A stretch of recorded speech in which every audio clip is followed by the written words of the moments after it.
Assalamualaikum warahmatullahi wabarakatuh. Selamat pagi semuanya. Halo, ketemu lagi bersama Bapak dalam video ini ya. Sekarang Bapak akan membahas tentang materi yang ada di tema 8, yaitu keselamatan di rumah dan di perjalanan. Nah, itu ada beberapa materi dalamnya, ada bahasa Indonesia, ada PPKN, ada matematika, dan ada SBDP ya, atau seni budaya gitu. Oh iya, sebelumnya bagaimana kabarnya hari ini kalian? Alhamdulillah, luar biasa, Allahu Akbar ya. Semoga kita semua tetap dalam keadaan sehat walafiat ya. Meskipun kita sekarang sedang dilanda pandemi, tapi kita harus tetap menjaga kesehatan kita, yaitu tetap menjaga protokol kesehatannya kalau misalkan main ya. Menjaga protokol kesehatannya yaitu memakai masker, menjaga jarak, dan mencuci tangan ya. Oke. Sebelumnya Bapak akan mengucapkan minal aidin wal faizin, mohon maaf lahir dan batin ya. Sudah lama kita tidak berjumpa dan sudah lama juga kita tidak bertatap muka dalam video ini juga ya, kayak gitu. Nah, oke, kita langsung aja masuk ke pembelajarannya ya. Sebelum kita masuk ke pembelajaran, alangkah lebih baiknya kita berdoa terlebih dahulu. Oke? Baik, sebelum kita belajar, marilah kita berdoa. Berdoa dipersilahkan.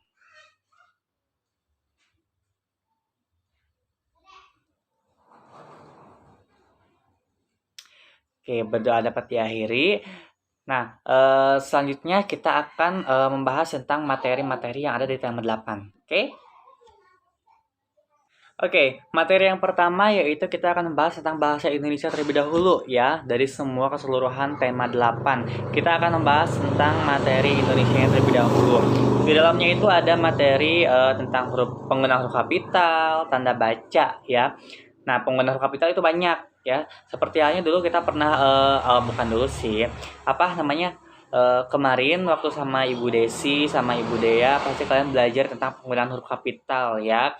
Nah, huruf kapital itu biasa digunakan pada misalkan yang pertama di awal kalimat, yang kedua itu pada nama orang ya.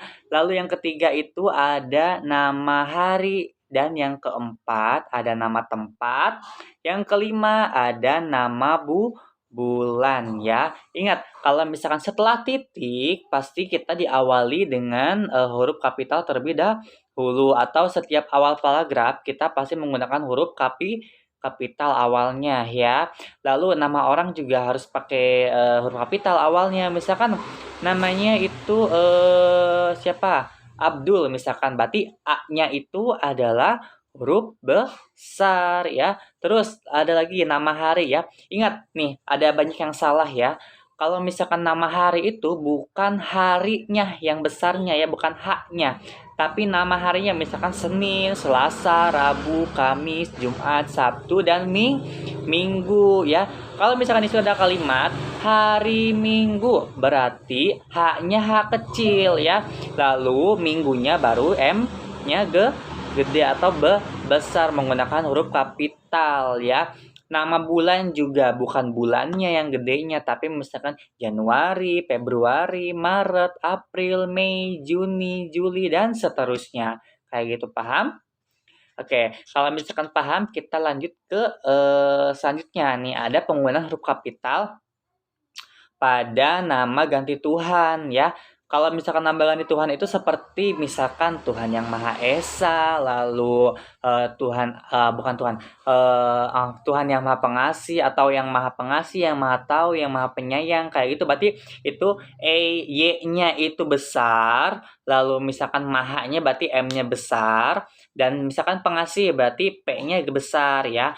Lalu yang Maha Esa berarti E-nya besar, M-nya besar, E-nya besar. Pokoknya kalau nambah ganti Tuhan berarti huruf awalnya itu adalah huruf kapital ya. Selanjutnya, nih ada ini huruf kapital adalah huruf besar. Kalian harus tahu ya, pasti udah tahu. Jadi huruf kapital itu digunakan di awal kalimat dan juga digunakan pada saat menggunakan kata ganti Tuhan ya. Selanjutnya ini ada penggunaan apa ya? sama aja sih kayak penggunaan huruf kapital dalam nama orang, misalnya kayak gitu kan di situ ada identitas diri ya. Kalau di tema 8 itu ada penggunaan huruf kapital dalam identitas diri, penggunaan huruf kapital dalam katakan Tuhan dan lain sebagainya. Nah, pada identitas diri itu apa sama ya, karena di identitas diri itu pasti ada nama, ada alamat, ada tempat tanggal lahir. Nah, itu semuanya diawali atau ditulis dengan awalnya huruf kapital ya. Next, kita akan ke penggunaan tanda baca. Penggunaan tanda baca. Kita ketahui bahwasanya kita belajar kemarin-kemarin kita belajar tentang penggunaan tanda baca titik dan penggunaan tanda baca tanda tanya ya. Kita akan membahas penggunaan tanda baca titik terlebih dahulu ya, yang dasarnya. Tanda baca titik ini biasanya di sini terus ya. Dalam menulis sebuah kalimat tentunya kita perlu memperhatikan penggunaan tanda baca, yaitu tanda titik. Tanda titik merupakan sebuah tanda untuk mengakhiri suatu kalimat. Setelah tanda titik kita dapat menuliskan kalimat yang baru. Nah, berarti intinya kalau misalkan tanda baca titik itu berada di akhir kalimat, bukan di awal kalimat ya. Misalkan mau masuk paragraf, misalkan ada nih contohnya, manusia membutuhkan makanan, titik. Nah, setelah titik, baru kita lanjut ke pembahasan yang lainnya ya, materi yang lain atau kata-kata yang lainnya, kalimat yang lainnya, sehingga membentuk titik lagi. Berarti itu adalah satu kalimat. Kalau udah satu titik, berarti itu merupakan satu kalimat ya. Pokoknya ingatnya kalau misalkan tanda baca titik berarti ada di akhir kalimat ya, jangan lupa kayak gitu. Next, kita akan ke penggunaan tanda baca tanda tanya ya. Dulu kita juga udah pernah belajar tentang tanda tanya ya. Kalau tanda tanya itu berarti bentuknya seperti ini kalau digambarkan ya. Nah, kayak gini ya. Tanda tanya itu adanya di akhir kalimat. Adanya di akhir kalimat setelah kalimat tanya ya, beda. Kalau misalkan di situnya kalimat tanya berarti akhirnya ada tanda tanya. Kalau kalimat biasa berarti tanda titik ya. Di sini ada penjelasan kalimat untuk menanyakan sesuatu disebut kalimat tanya. Berarti kalimat tanya itu digunakan untuk menanyakan sesuatu ya. Kalimat tanya digunakan untuk mengetahui informasi juga ya. Jadi ketika kita bertanya pasti kita ingin mengetahui informasi itu apa, kayak gitu ya. Kalimat tanya ditandai dengan tanda tanya. Nah, tadi udah dijelaskan, ada di akhir kalimat. Kalimat tersebut harus dibaca dengan intonasi yang tepat.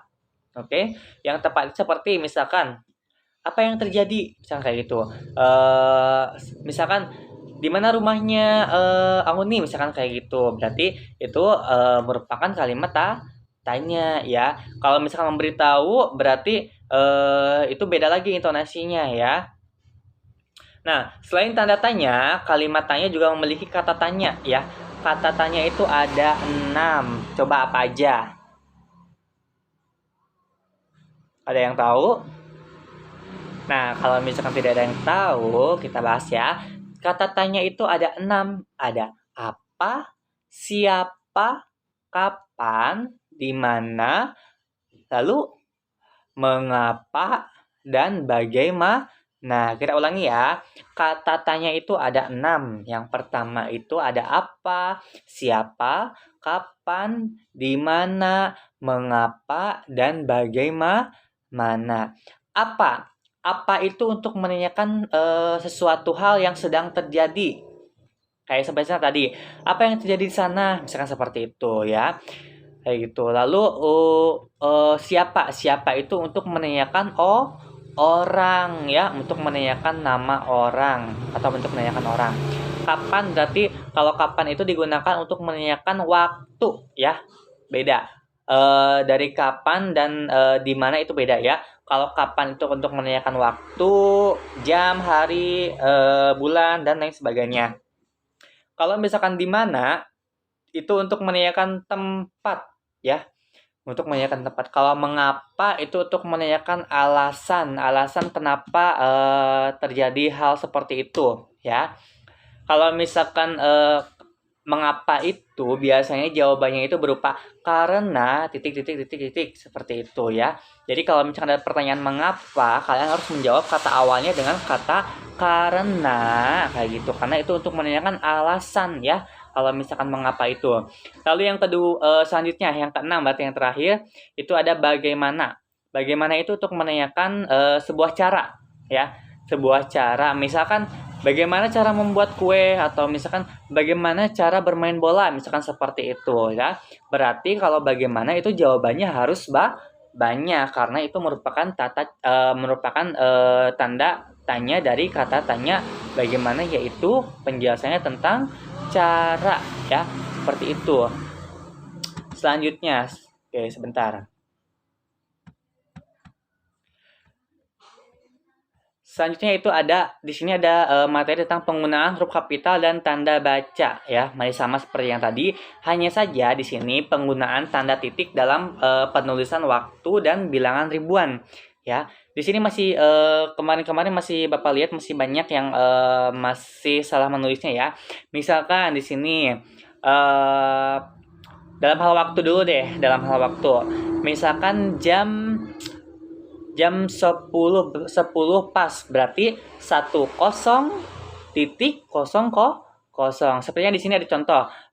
Ayah berangkat ke kantor pukul 7 waktu Indonesia Barat. Berarti menulisnya 07:00. Kalau pukul 7 pas berarti kita menuliskannya 00. Kalau misalkan lebih atau kurang berarti itu berbeda lagi tulisannya ya. Sepertinya yang ini ada lagi yang bawahnya. Toko itu dibuka pukul 9.30 waktu Indonesia Barat. Berarti tulisnya 09.30 ya. Jadi dua angka titik, dua angka lagi kayak gitu. Jadi titiknya itu berada di tengah-tengah empat angka itu ya. Kayak gitu. Selanjutnya di bilangan ribuan atau di bilangan ribuan, puluhan ataupun ratusan ya. Ini jadi misalkan kalau misalkan kita menuliskan ribuan, berarti kalau ribuan kan itu nolnya ada 3 ya. Dimulai dari satuan dulu. Satuan berarti itu nolnya 1 ya. 0, 1, 2, 3. Lalu kalau puluhan berarti 10, berarti 1 dan 0. Nolnya berarti ada 2 kalau puluhan ya. Kayak gitu. Kalau ratusan berarti ada 3 kebalik ya. Kalau misalkan puluhan itu berarti 1, kalau satuan itu berarti nggak ada. Kalau puluhan itu 1, nolnya, kalau ratusan itu 2, kalau ribuan itu berarti nolnya 3 ya.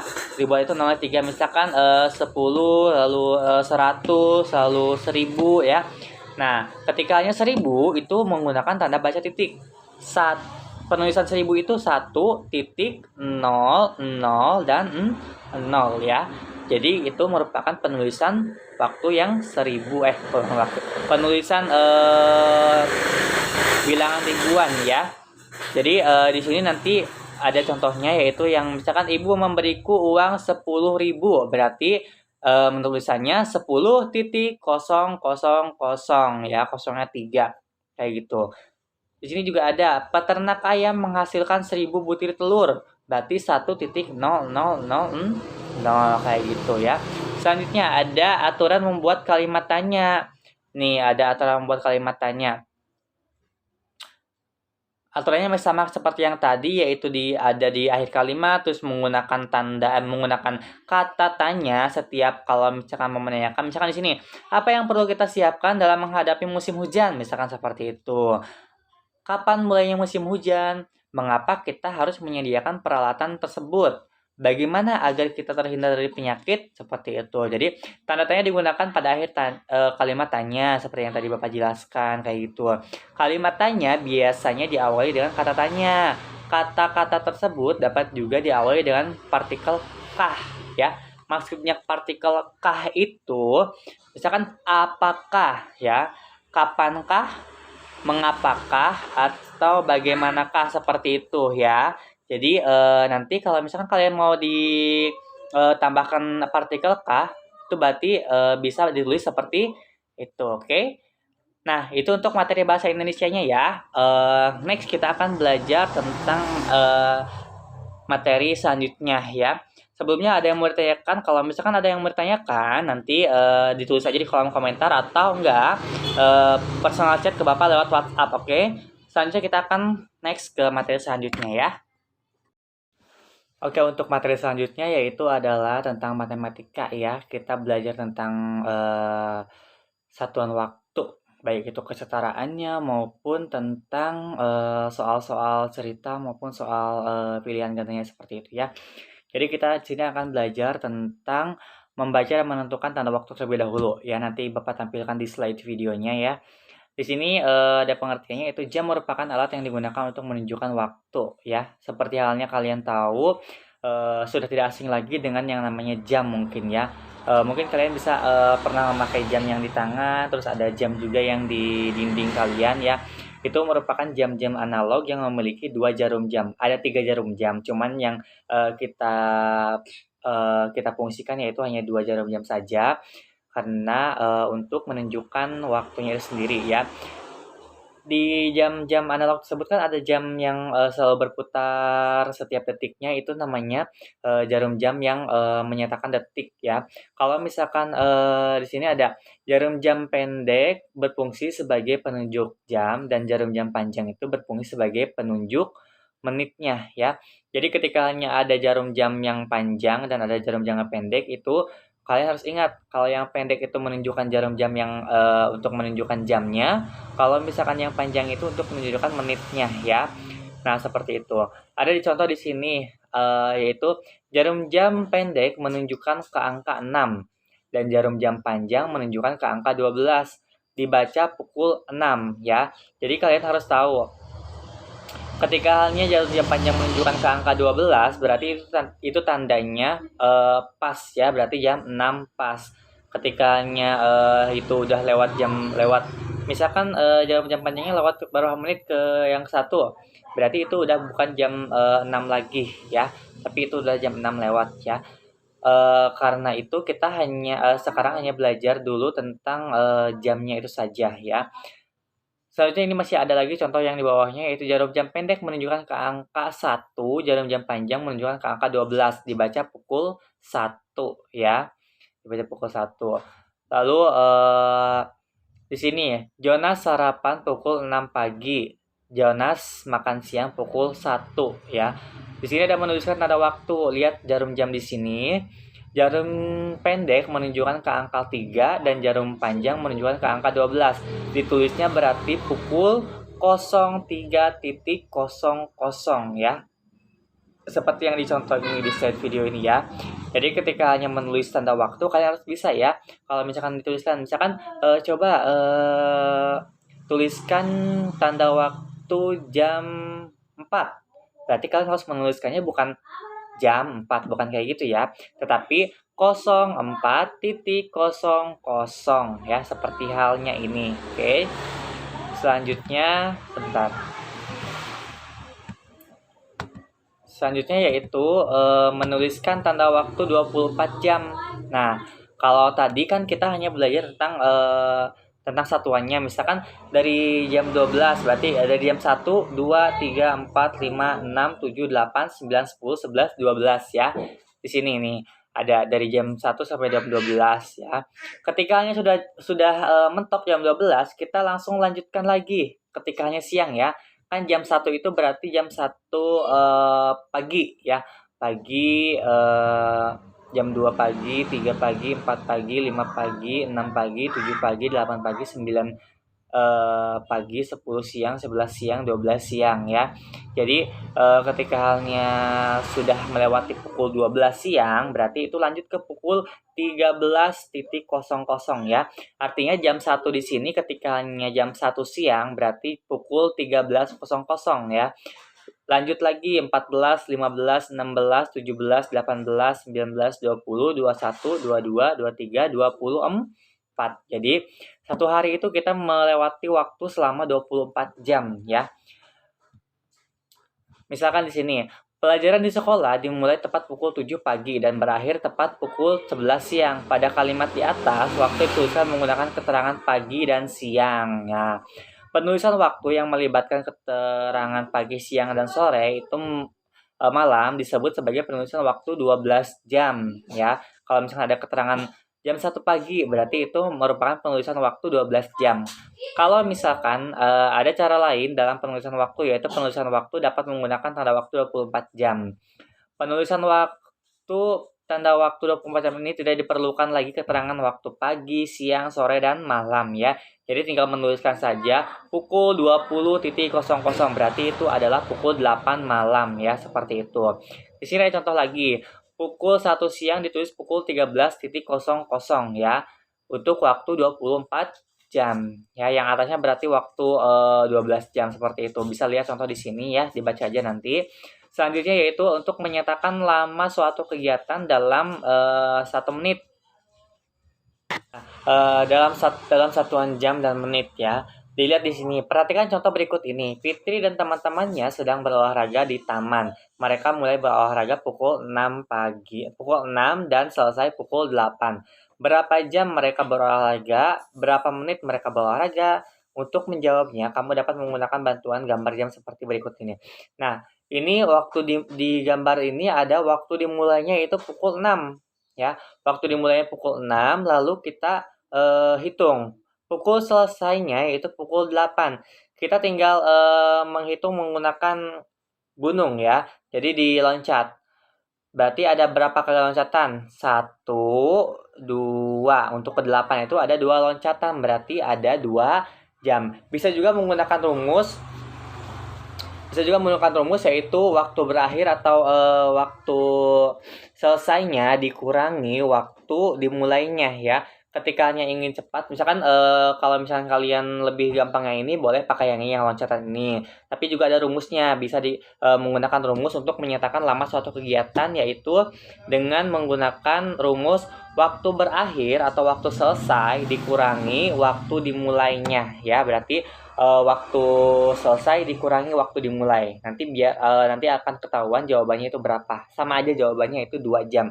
Misalkan di sini waktu berakhirnya yaitu kan pukul 8. Berarti 8 dikurangi 6. Waktu selesainya kan pukul 6. Waktu mulainya itu pukul 6. Berarti 8 dikurangi 6 itu sama dengan 2. Sama saja berarti 2 jam ya. Nah, coba nanti kalian di rumah dikerjakan yang ini ya untuk mencoba saja agar bisa menentukan mana yang lebih gampang dan mana yang lebih susah untuk menggunakan rumusnya itu sendiri, atau menggunakan loncatan atau menggunakan rumus ya, seperti itu. Oke, di sini ada penjelasan juga ya. Jadi dari pukul 6 sampai pukul 8 jarum pendek jam bergerak 2 langkah. Jadi mereka berolahraga selama 2 jam. Nah, 2 jam itu sama dengan 2 dikali 60 menit ya. Kalian tahu bahwasanya dalam 1 jam itu ada 60 menit ya. Bapak ulang dari awal ya. 1 menit itu ada 60 detik ya. 1 menit ada 60 detik ya. Ada 60 detik. Untuk 1 jam itu ada 60 menit ya. Lalu untuk 1 hari itu ada 24 jam. Nah, seperti itu. Kalian harus mengingatnya ya. Jadi dalam 1 menit itu ada 60 detik, dalam 1 jam itu ada 60 menit ya. Jadi di sini kenapa 2 dikali 60 menit? Karena ini adalah 2 jam. Jadi 2 jam dikali 60 menit sama dengan 120 menit. Takutnya nanti kalian ditanyakan tentang satuan menitnya ya. Kayak gitu. Oke, sampai sini kita lanjut ke materi selanjutnya. Yaitu menyatakan waktu dimulai dan waktu selesainya ya. Waktu dimulai dan waktu selesainya. Kalau tadi kita membahas tentang lama suatu kegiatan ya. Sekarang kita belajar tentang waktu dimulai dan waktu selesainya ya. Di sini ada kata bahwasanya kita dapat menentukan waktu dimulai suatu kegiatan. Perhatikan contoh berikut. Ibu memasak selama 3 jam ya. Ingat ya, ini waktu dimulai. Waktu mulainya. Ibu memasak selama 3 jam. Jika ibu selesai pukul 10, pukul berapa ibu memasak? Untuk menjawabnya hitung mundur 3 jam dari pukul 10 Untuk memudahkan kita menggunakan jam lagi. Dari sini, dari pukul 10 kita loncat atau melangkah berapa loncatan untuk sampai berarti melangkah 3 loncatan ya. Karena itu selama 3 jam ya. 1, 2, 3. Berarti selesainya yaitu pukul berarti dimulainya yaitu pukul 7 ya. Berarti ibu memasaknya pukul 7 seperti itu. Di sini ada rumus juga. Rumus yang digunakan yaitu waktu mulai kegiatan itu rumusnya waktu selesai dikurangi lama kegiatan. Sebentar. Waktu selesai dikurangi lama kegiatan. Nah, waktu selesai itu kan pukul 10. Sedangkan untuk lama kegiatannya itu ada 3 jam. Berarti 10 dikurangi 3 itu sama dengan 7 ya. Berarti jawabannya sama yaitu pukul 7 ya. Untuk waktu selesainya sama saja ya. Jadi kita lihat di sini contoh. Jika diketahui lama kegiatan dan waktu dimulainya, bagaimana cara menentukan waktu penyelesaiannya? Ibu berangkat ke pasar pukul 8 pagi. Ibu ke pasar selama 2 jam. Pukul berapa ibu pulang dari pasar? Berarti kita melihat waktu selesainya ya. Di sini kita bisa menghitung mundur lagi. 2 jam setelah pukul 8 berarti kalau misalkan waktu dimulai itu kita menghitungnya mundur. Kalau misalkan waktu selesai berarti kita menghitungnya maju ya. Berarti dari pukul 8 kita meloncat 2 langkah. Dari pukul 8 kita meloncat 2 langkah yaitu 1, 2. Berarti selesai pukul 10 atau bisa dengan menggunakan rumus waktu berakhirnya kegiatan yaitu rumusnya waktu dimulai ditambah lama kegiatan. Contohnya di sini. Waktu dimulainya yaitu pukul 8 ya. Ibu ke pasarnya selama 2 jam berarti 8 ditambah 2 sama dengan 10. Seperti itu ya. Nah, selanjutnya yaitu ada kesetaraan satuan waktu. Kesetaraan satuan waktu minggu dan hari ya. Kita ketahui bahwasanya tadi sudah belajar tentang 1 menit sama dengan 60 detik, 60 menit sama dengan 1 jam. Sekarang kita belajar ke hari dan minggu ya. Ada 1 hari itu ada 24 jam, sedangkan 7 hari itu ada 7 hari itu 1 minggu ya, atau Sabtu Minggu itu ada 7 hari ya.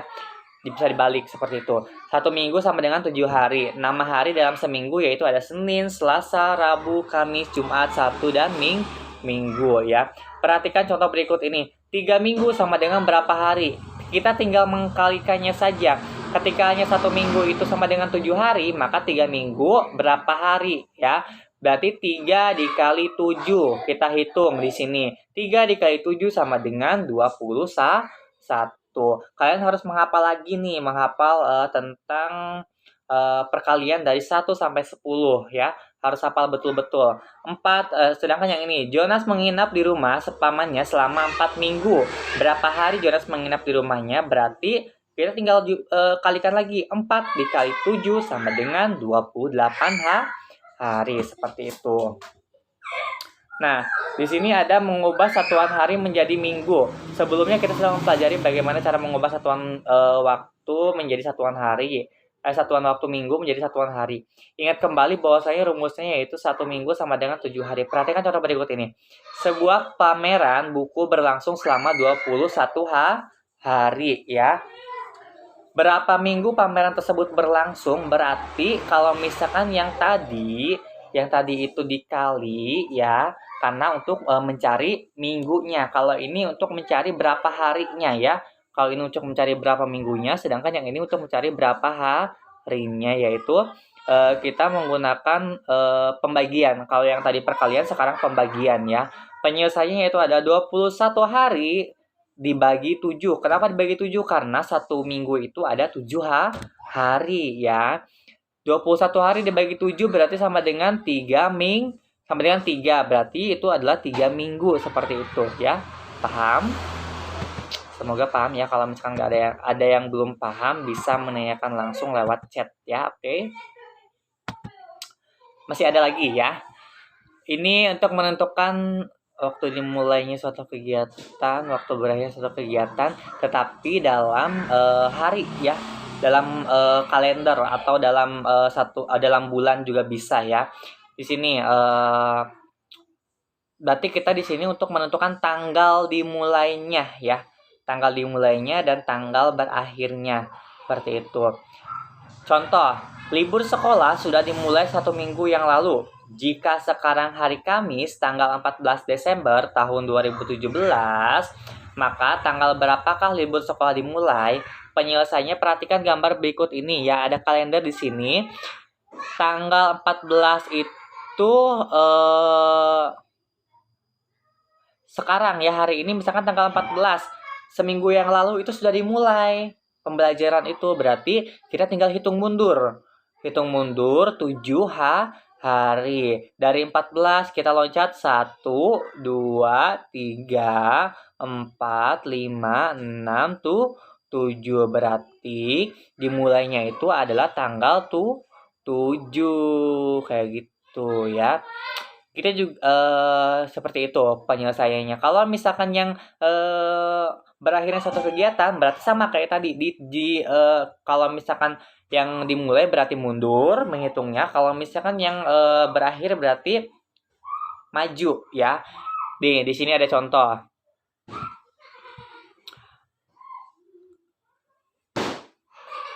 1 minggu lagi Made dan keluarganya akan berlibur ke Bali. Sekarang hari Minggu tanggal 17 Desember.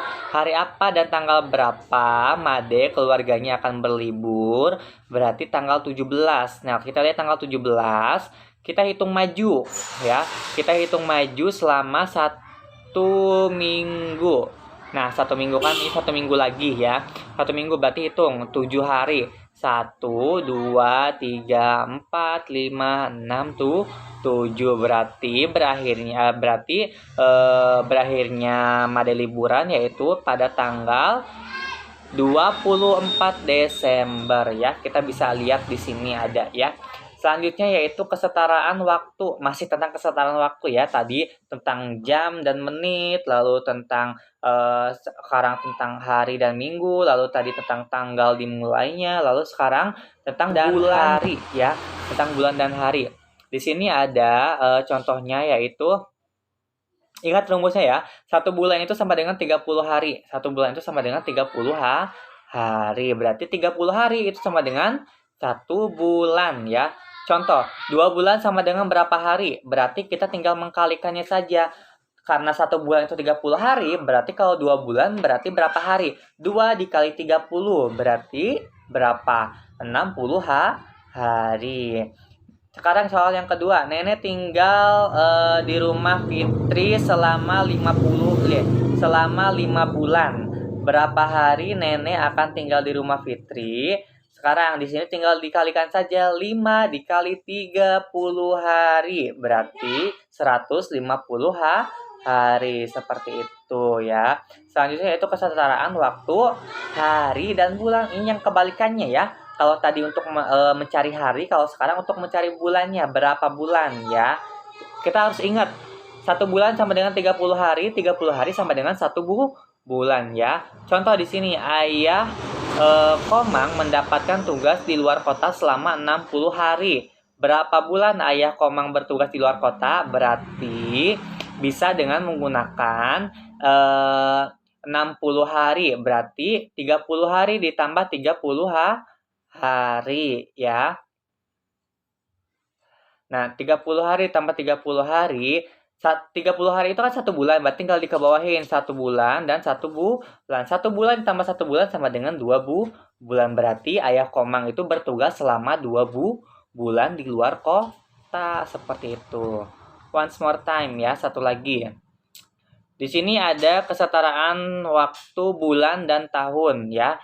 Ingat dalam 1 tahun tadi kan dalam 1 bulan itu ada 30 hari ya. Sekarang kita harus ingat dalam 1 tahun itu ada 12 bulan ya. Dalam 1 tahun itu ada 12 bulan. Di sini ada nih. 1 minggu sama dengan 7 hari, 1 bulan sama dengan 30 hari, 1 bulan juga sama dengan 4 minggu, 1 tahun sama dengan 12 bulan, dan 1 tahun sama dengan 365 atau 366 hari ya. Seperti itu. Harus ingat 1 tahun sama dengan 12 bulan. Urutan tahunnya harus ingat juga, Januari, Februari, Maret, April, Mei, Juni, Juli, Agustus, September, Oktober, November, Desember ya. Contoh di sini, sekarang bulan April ya, sekarang bulan April misalkan 2 bulan yang lalu Fitri dan keluarganya berlibur ke pantai. Nah, bulan apakah mereka berlibur ke pantai? Berarti kita hitung mundur ya, atau hitung mundur. Sekarang kan bulan April ya.